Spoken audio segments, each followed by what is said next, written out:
Oakley dokley, ladies and germs.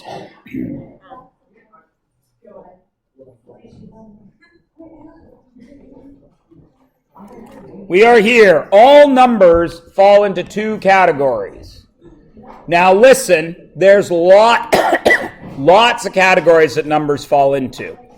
But most numbers will fall into more than one of those said categories. But there are two very specific categories that every single number is either one or the other, except two. What?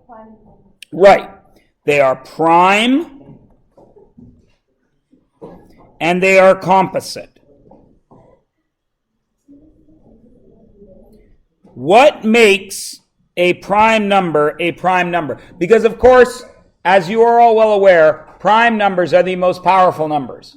Yes. Taylor. The only numbers that go into prime numbers are 1 and itself.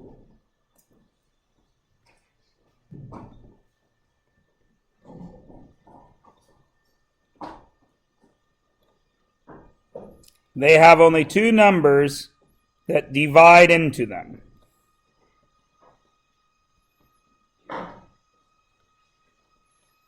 One and themselves. Now, the weird thing about prime numbers is they are totally random. There is no pattern to where prime numbers come from, what the next prime number will be. There is no pattern. Okay? It's just a weird thing that happens with the number system the way we have it. Everybody cool? Now, the other numbers are composite numbers, and they, of course, have more than two numbers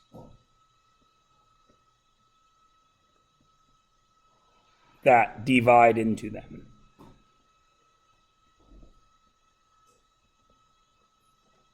Now, which are there more of? It's a loaded question. Because hypothetically speaking, they're both infinite, aren't they? Yes. But in reality, which is there more of? Composite numbers, right? Okay. Which is why prime numbers are so powerful for a lot of math applications. As a matter of fact, I firmly believe that when the aliens come to destroy us or enslave us, they will talk to us with prime numbers. Because that is a universal language. Well, how would you communicate with numbers? Oh, I don't know. I've never done a code. How do you get Call of Duty 12 from ones and zeros? Aye. Everybody good? Now, there are two exceptions to this rule. In all the infinite multitude of numbers that we have, there are two numbers that fit into neither the prime nor the composite category. What are they? Taylor. One of them is 0. One of them is 0. And what's the other one? One of them is 1. 1. Why? 0 has no factors, and 1 has 1. 1. Because it's also itself. Gouda? Great. Now, here is a word. It is not a new word. You guys have heard it already, but factors. Now, you guys know that factors are the numbers on the question side of a multiplication question, yes? Yeah. Any numbers that we multiply together to create. Now, notice I have said larger numbers. Is that always true? Is it? If I did 2 times 1/2, are those factors? Yeah, because they're multiplying each other, aren't they? But they're not going to make a larger number, are they? Because 2 times 1/2 is 1. Cool?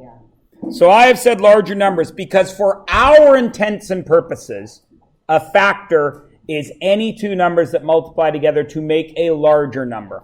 For Math 9. Everybody cool? Yeah. I know that your previous definition of factors is any things that multiply together, which is true. But for our purposes, we are going to say they must be multiplying to create something bigger. Got it? All right.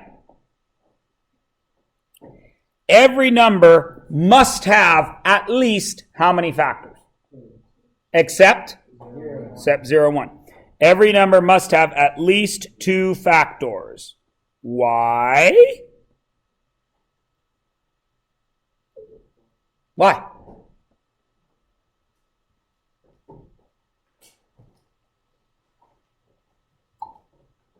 Every number has to be one of 2 types, right? One of them's prime. So if they're prime, they automatically have 2 factors, 1 and itself. But what about the composites?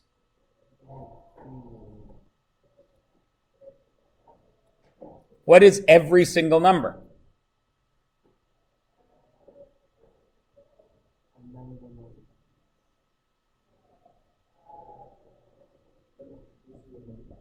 What is every single number? Can I have that without that? So, why do I need at least 2 factors? Because every single number is what? Is built on the concept of what? 1. Which is part of the reason why the computer coding languages all use 0 and 1. Because they're the special numbers. Everybody got it? Composite numbers, every number is based on 1, right? What's 2? 2 ones. What's 10? A group of 9 ones, right? Okay, so everyone's cool? Okay, that's the theory behind it. So, I want you guys to factor 18, which means what? Find some numbers that multiply together to make 18. Do it any way you want. You fill up your blank space any way you want. Then I'm going to ask for some volunteers to fill in what they wrote. And then, of course, do the same thing for negative 27.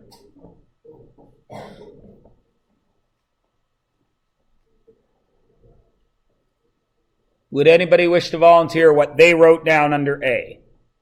Anyone? Anyone? Josiah. Josiah gave us 1 and 18. Is he correct? Yes, because 1 and 18 will multiply together to give me 18. Who will give me another one? Jack. 9 and 2. 9 and 2. Everybody happy with that? Okay. Leighton. 3 and 6. Everybody happy with that? Sweet. Anybody else?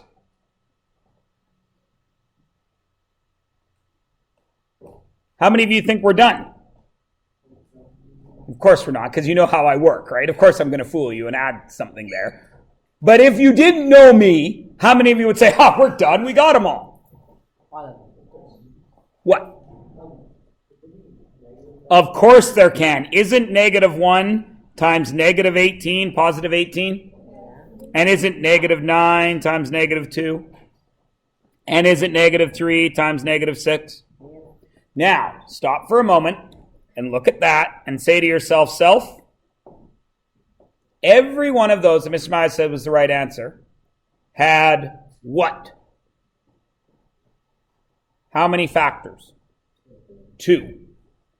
Can it be factored any more than in 2? How else could you factor 18? What? Prime factors, which would be what? 2 times 3 times 3, right? Is everybody cool with that? All of that is what we call factoring, okay? Now, I'm not going to do all the same ones over here on negative 27, okay? Any 2 will do. 9 and negative 3, right? Everyone's cool? Yeah? The point I'm trying to make here is, what mathematical process did we use to find the factors? How did you know 1 and 18, 9 and 2, 3 and 6, 2, 3, 3, 9, negative 3? How did you know they would work? Because of division. You did division, didn't you? Right? Yeah. So we did division.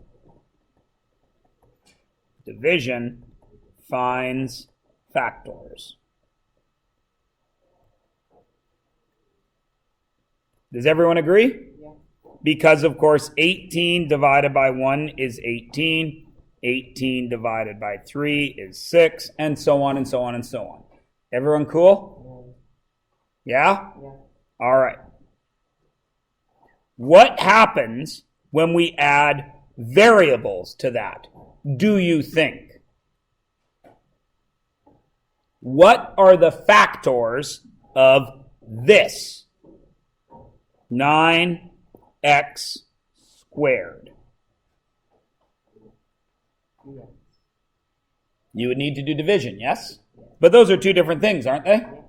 So you would need to do division of both, yes? Yeah. Well, what are some factors of 9? 3 times 3 and 9 times 1. Are we happy with that? Yeah. Okay. What about x squared? X. It has to be x because it's x times x, yeah? Everyone agree? Yeah. Okay. What about x cubed y to the 4th?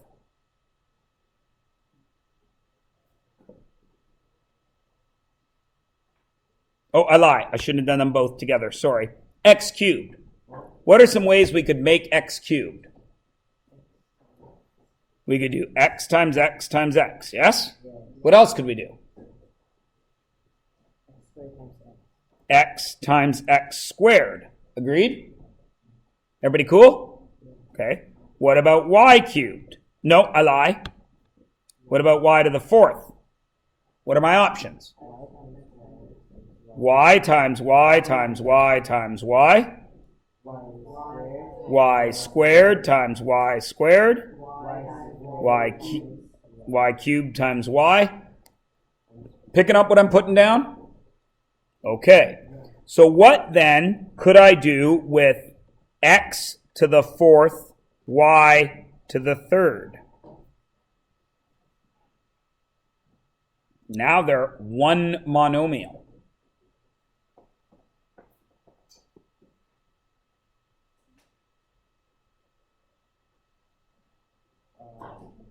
What do I know I need to do? Multiply. Don't I need to do that? He said, hopefully. I need to do what? Divide. Smart class. I like you guys. Now, when there were only x's, I had to divide by x's, didn't I? Yeah. There were only y's, I had to divide by y's, didn't I? Yeah. So what must I have to divide by here? X and y. Picking up what I'm putting down? Yeah. So could I have x squared y times x squared y squared? Would that work? Yeah. Yes. Everybody agree? Yeah. And we could have a bunch of other examples here. Is everybody cool with finding factors of numbers and finding factors of variables? Yeah. Yeah, boy. Yeah, boy. Base, how low can you go? Death row. What a brother knows. Nothing? Once again, back is the rhyme animal, the incredible. What? Down. Really? You guys don't know that song? Oh, is it song? Yeah, boy. Base, how low can you go? Death row. What a brother knows. Once again, back is the incredible rhyme animal, the incredible D, Public Enemy number 1. 5-0 said freeze, and I got numb. Can I tell him I never really had a gun? It's just a wax that the Terminator X spun. Nothing? God, they got me in a cell because my records they sell because a brother like me ain't well. Nothing? That's Public Enemy. The original good rap group. Really? Okay, all you need to go home and find and listen. This is your homework assignment to Public Enemy, Bring the Noise. I will allow you to listen to the version that they do with Anthrax if you need to have 80s metal involved in your rap. Wait, what's our assignment? All right. Everybody cool? Yep. Okay. Now, let's actually take this and use it. How would you simplify that fraction? Yes. It's not really reducing, though. It's simplifying. Because reducing means you're making something smaller, right? And you're not making it any smaller. It's the same fraction, right? 5 out of 10 is still 1/2. So, but the question, Anisha, is not that. The question is, how would you do that? How do you know what the simplified version of that fraction is? Go. Simplify it. Or if you like to hear the word reduce, reduce it. How do you know how to do it? First of all, what's the answer? And then tell me how you got it. It's 3/8. Why? Rapinder. What I did was, like, you have to break 21 down, right? So, like, into, like, prime numbers. Which is 3 and 7. 3 and 7.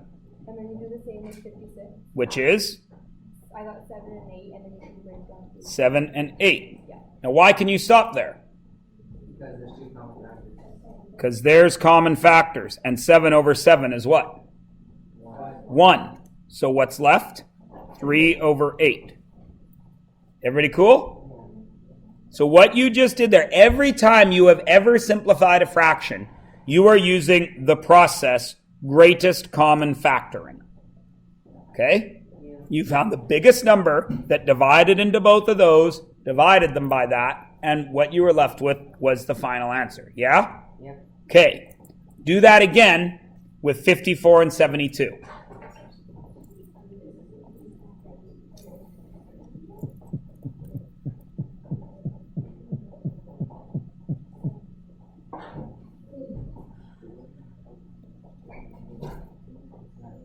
I'm betting some of you will do a factor tree from grade 5.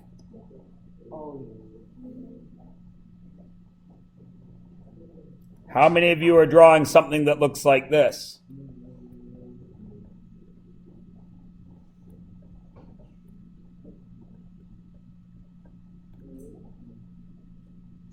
Be honest, it's fine. How many of you are drawing something that looks like, maybe it goes sideways?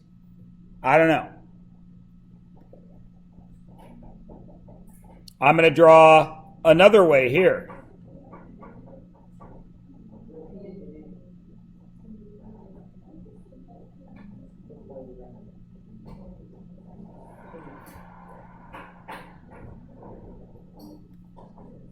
Here's another thing you could have done.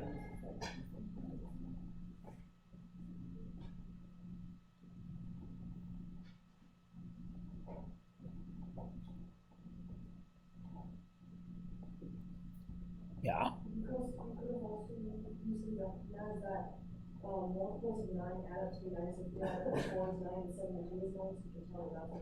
Mm-hmm. Which is real useful in how many situations? Not very many, but we spend 1,000,000 years teaching you that in the 3rd grade, don't we? yep. Right? So, now the question is, I want the GCF, which is the greatest common factor, right? And Jack has already said, because they add up to 9, why did Mr. Myers choose that? Because the GCF is what? What is it? The greatest common factor, which is 9, right? Because you can see quite plainly that 9 exists at the highest level of both factor trees. Yeah? You could also have done this. 154, 227, 3, 18, 6, and 9, right? And then 1 and 72, 2 and 36, 3 and 24, 4, doesn't work, 8 and 9, And you could see that they share 9 right there. Yeah? Yeah. So everybody was able to find these, right? Yep. Now, some of you will already know the little shortcut I'm about to show you, but I'm going to show it to you anyway because some of you may not know it. 54 is right here, isn't it? Yeah. Now that you're in the 9th grade and you've done exponents, how would you write that using exponents? Jack? 3 to the 3rd? No. Yep. 2 times 3 to the 3rd. Because you'd put the little one first, right? Everyone agree? Cool. How would you write 72?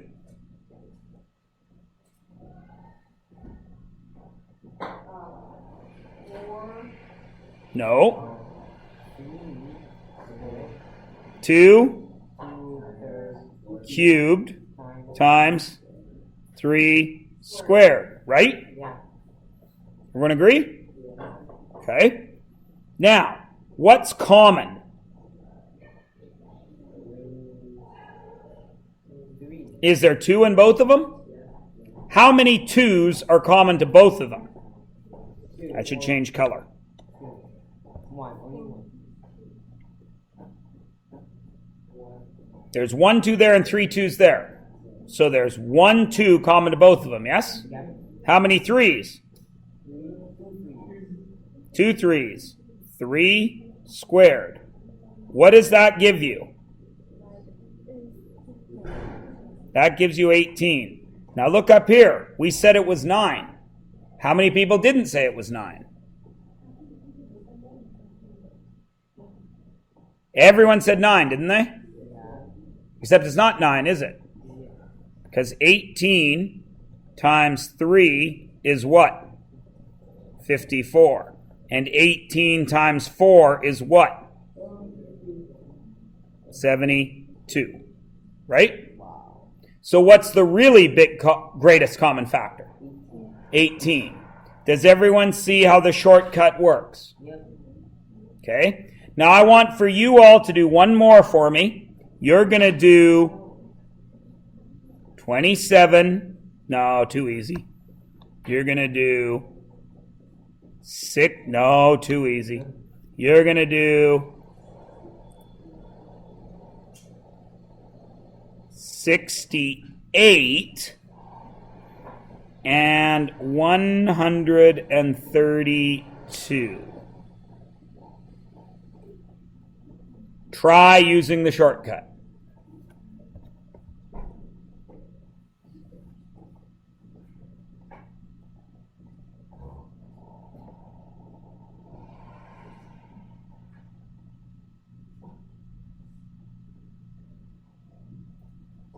So step 1 was break down 68 into what? You're going to go 2 and 34, and then 2 and 17, yes? Everybody cool? And I have to stop there, don't I? 17 has no more factors, right?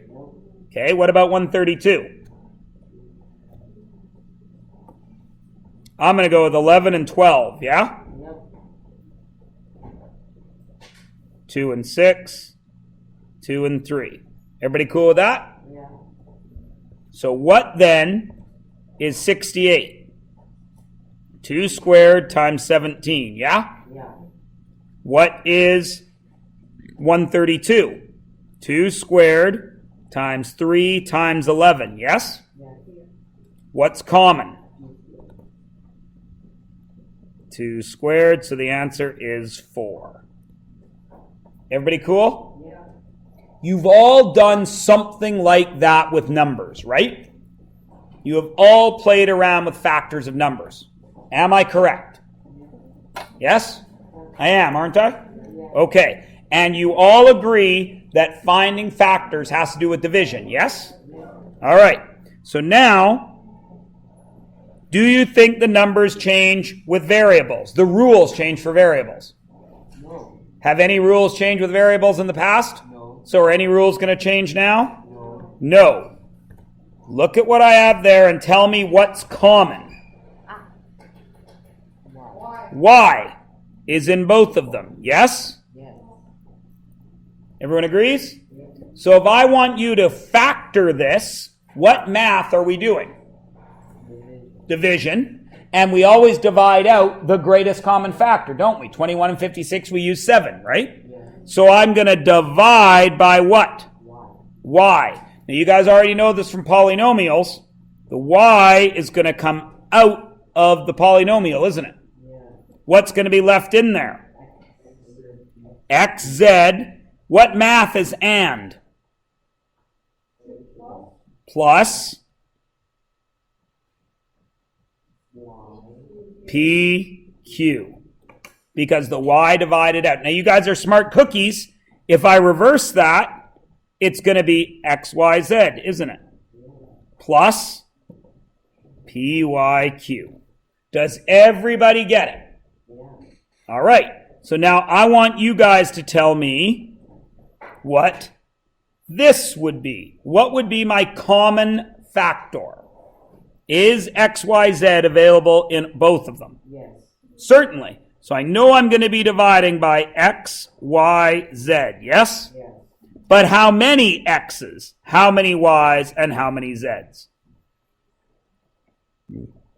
What's the most amount of X's both of these guys share? 2. So I'm going to bring out an X squared. What's the most amount of Y's? 3. So I'm going to bring out a 3. What's the most amount of Z's? 4. So when I rewrite this, where does the common factor go? Out in front. And what was it? X squared, Y cubed, Z to the 4th. And what stayed in there? No. X squared divided by X squared is what? Gone. Y cubed divided by Y cubed is what? Gone. Z to the 4th divided by Z to the 4th is what? Gone. So that's 1, isn't it? Yeah. And plus, what's this? X, Y, Z. And how do you know it's right? You double check by multiplying back in. 1 times that is that. That times that is that. Got it? Got it. Great. So you guys do that one. What's coming out? P and Q in some proportion, yes? Yes. How many? 2 P's. And how many Q's? 3. So what goes on the outside? P squared, Q3. What stays in? R4.